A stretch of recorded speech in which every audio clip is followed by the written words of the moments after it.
Hey, welcome into Under the Hood with Jonathan Hood. Thanks so much for downloading the podcast and checking us out on YouTube, youtube.com. Look for Under the Hood with Jonathan Hood. It's over, Tyler. It's over. The end of the college basketball season as we are joined by Tyler Rocky from Chicago's College Tailgate, also the Pick a Side podcast. Wherever you get your podcasts, including the ESPN Chicago app, please subscribe to what Tyler and Shay do as far as supporting college athletics as he joins us right here on Under the Hood with Jonathan Hood. Tyler, as always, appreciate the time.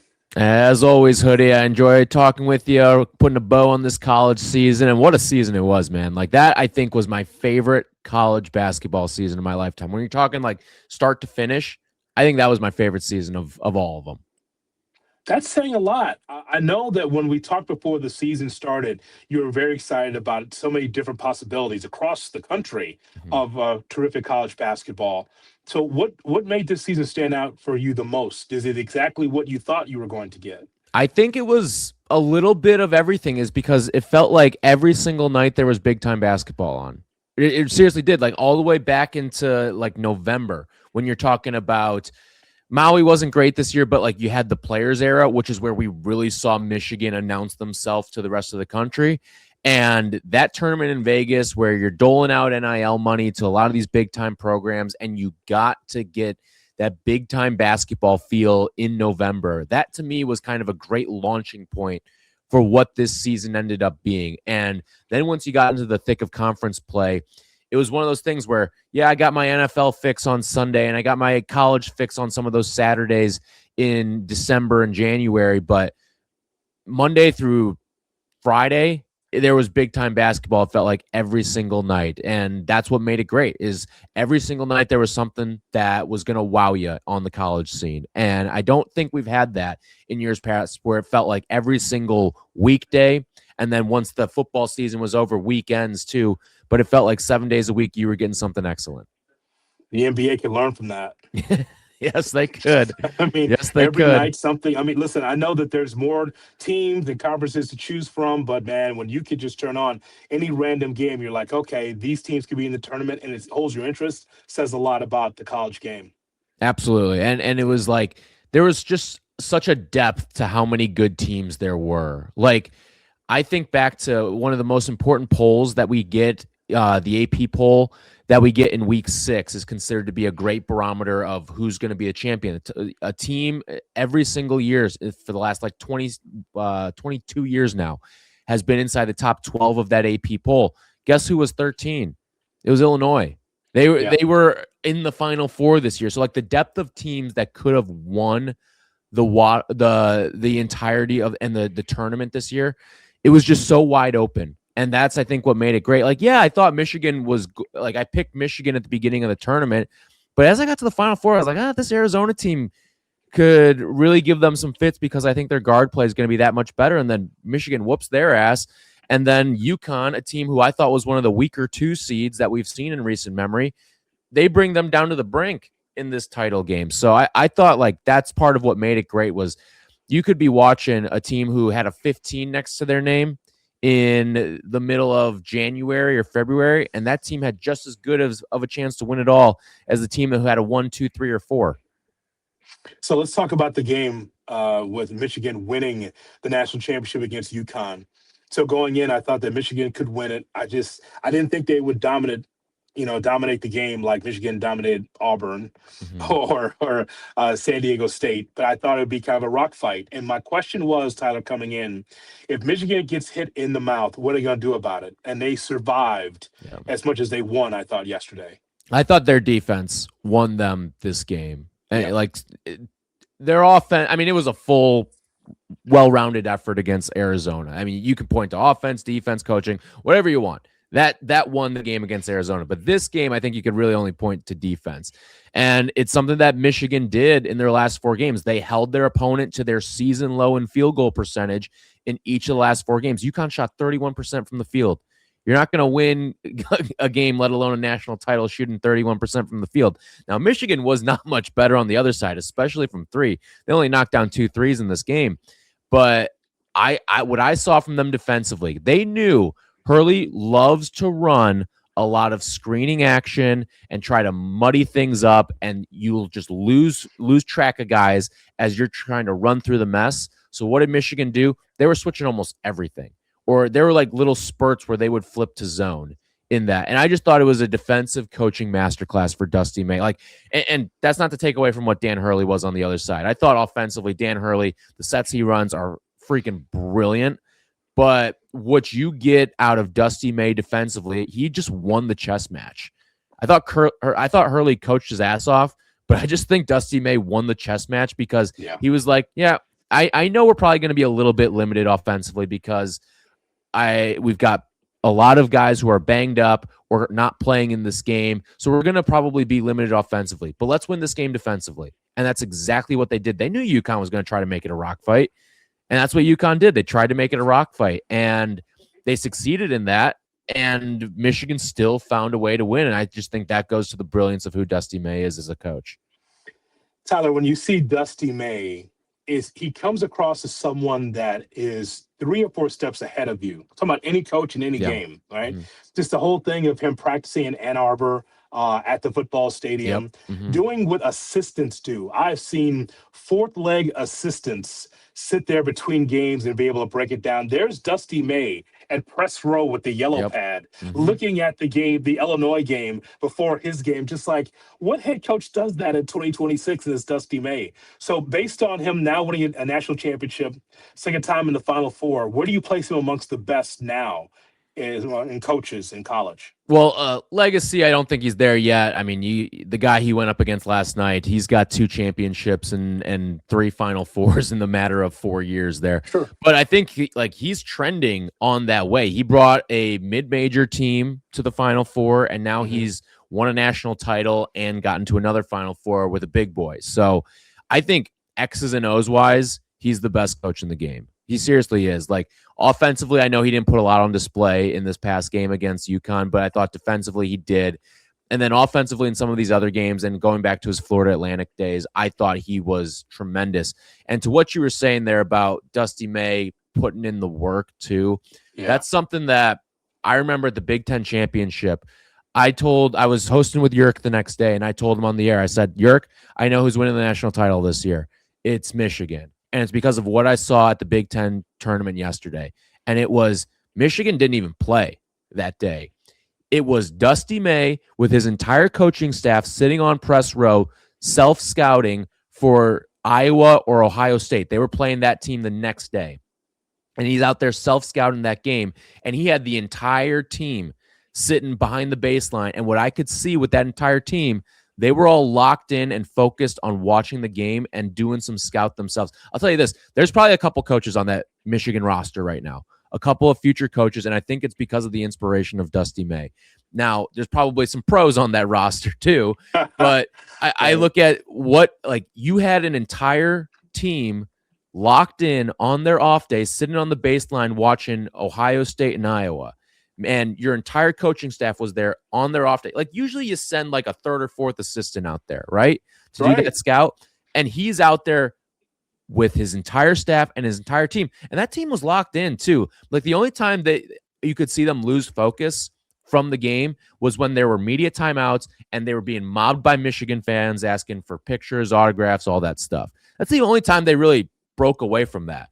And like, some of them would go and get food at halftime, and then they came back and watched the rest of the game. Like, I was thoroughly impressed, and I think it goes to the culture that they set at Michigan and the way that he operates. It is really next level, and it's always, what's the old saying? Like, don't tell me to do something you wouldn't be willing to do yourself. Like, Dusty is a living proof of that. Like, he's willing to go out there and put in the man hours to scout a game. And I thought it was both a combination of brilliance and cockiness too, and confidence, that he's out there scouting the Illinois UConn game too. Like, dude, you've got a game in 2.5 hours. If you lose, this means nothing for you. Right. I just think that's just fascinating. And of course, even with all the accomplishments for Michigan, how they steamrolled over a lot of teams in the Big Ten and also in the non-conference, there's always going to be, to me, unnecessary criticism. I know that you've heard what I've heard or seen what I've seen about, well, Dusty did with transfers. Did Hmm. you expect him to do it with seniors? Like Yeah. what is wrong with being able to find transfers, bring them to your ball club, and then win a national championship with it? Listen, there's a number of players that languished on benches that didn't get a chance to play that were put in place for Dusty May to win the national championship. I just think that that criticism is unnecessary. You win how you can win in this era of college basketball, and May did it. Yeah.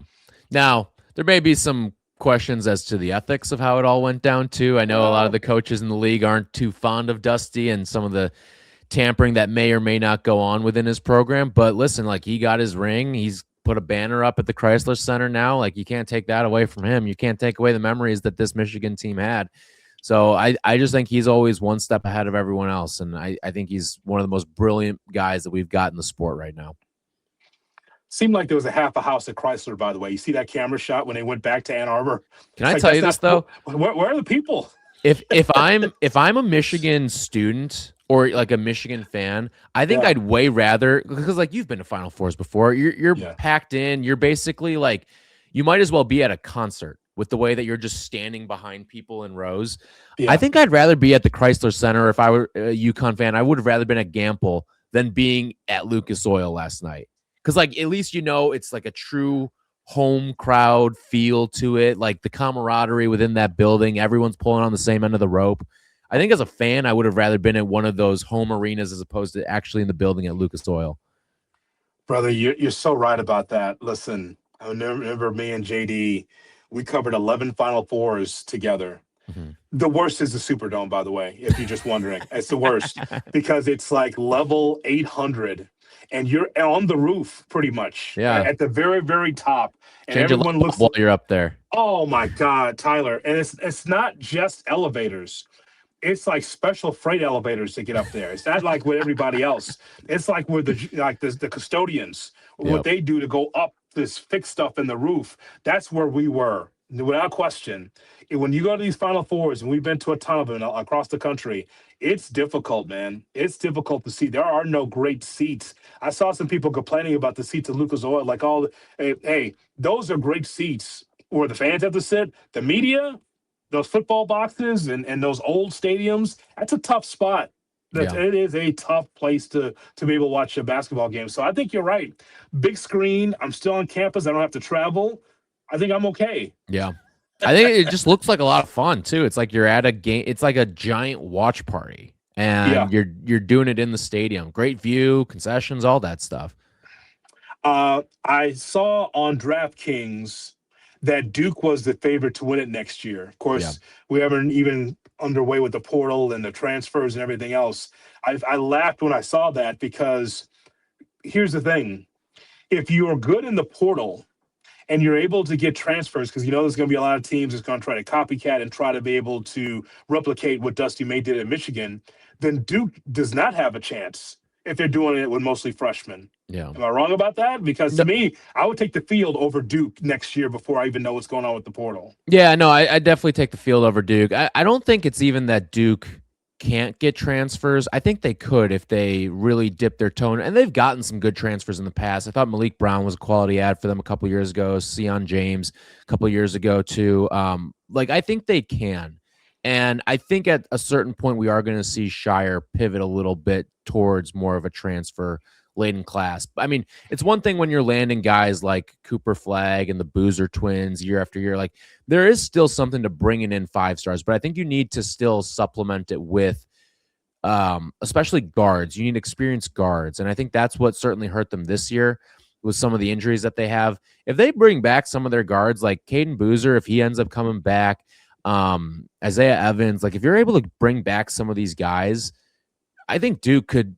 You don't necessarily need transfers. You just need guys who are older, and they just might have guys who are older next year. So if the band sticks around at Duke, yeah, I think they certainly will be in the mix to be in the Final Four, national championship game, even win it all next year. But it's so stupid that these odds even exist right now because the portal opened 11 hours ago. You're going to see rosters go from night and day over the course of the next 2-3 weeks. So yeah, I think it's foolish to have the odds out, but I wouldn't count out Duke, but I wouldn't also say like, oh, they're the runaway favorite right now for next season. I can't bet on it now, can I? Futures? I can't do that now, right? You can. Yeah, you can. I wouldn't do it, but I wouldn't No, I advise would it, not. but I wouldn't either. No, I wouldn't either. I'm just wondering about that. yeah. Lastly, and I appreciate your time. I could not wait to call you to ask you about the North Carolina hire of Yeah. Michael Malone. Mhm. Okay, so it's the first time in almost 75 years that UNC is hiring someone that's a non-Carolina person in Michael Malone. And I saw the list of names that North Carolina called, at least inquired about, and it was all no. Can I just tell you, Mhm. for someone who grew up in when North Carolina was really, really good under Dean, it is amazing how this job is just like, nah, I'm good where I am at Iowa State, Otzelberger. No, I'm good at Auburn. I'm good at Alabama. I'm good with the Chicago Bulls. I find that fascinating. I want to get your thoughts on Malone. What did you think Yeah. of the hire for UNC? I thought it was a panic hire, but I think you could have done a lot worse for panic hires than Mike Malone. Now, he's going to have to surround himself with a staff that, and especially a GM that understand the landscape. And I think you can do that at UNC. I think that should be a pretty easy sell. Like, I get that you whiffed on a lot of your big time hires that you wanted to make, but I think that's just for the head coach. But I think that's just the nature of college basketball now, where you don't recruit based off of university and program pedigree anymore. You recruit off of how much NIL money do I have? And I think Mike Malone should be able to cobble together a decent amount. And I think it's part of why you see a lot of these schools still try to go inside the family, because I'll take my school, for example.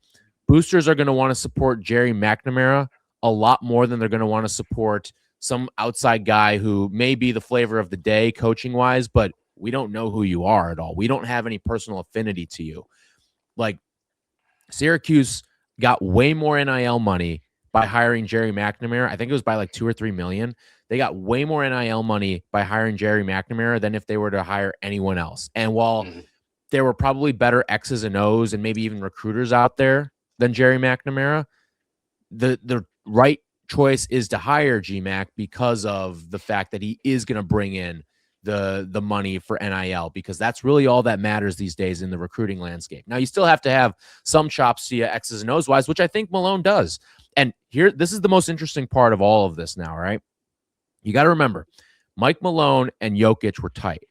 And Jokic's agent now represents all of these collegiate, like, he had a bunch of those guys from Illinois. Jokic's agent represents Mhm. all those guys. And now all of a sudden, is UNC going to look a lot more like what Illinois was this past season and be able to recruit Europe that way? Because, and I know that I forget the agent's name is escaping me right now, but he wants to try to, whenever he's bringing guys over to the United States, wants to try to at least pair them up, if not trio them up or quadruple them up at some of these schools. So you've got all of a sudden pretty good access to a good built-in European pipeline, which I think is important. And it's a different creative way, and it helped Illinois get to a Final Four. It's a different style of basketball, but I think Malone's comfortable coaching that style of basketball, as he demonstrated with the Nuggets. So I think when you put all that together, if he surrounds himself with a good staff that still understands the landscape of what college is, and I think you can attract that at UNC. I think you can attract a good GM at UNC. I think that stuff is going to help him out. So at first I was skeptical, but after sleeping on it a little bit more, I think it's going to work. And I would also say this. I think when you bring some of these guys from the NBA to college, we're seeing it at BYU right now with Kevin Young. Kevin Young got the #1 player in the class, AJ DeBanza, last year. Like, he just understands how some of these relationships work. He understands how to prepare guys to get to the next level. And I thought BYU, X's and O's wise, really good. I think they were really good this year. So they dealt with some injuries and they still were able to make a little bit of noise this season. I think as a whole, like, if you get talented players with an NBA coach and you put them in the college level, it's kind of a match made in heaven.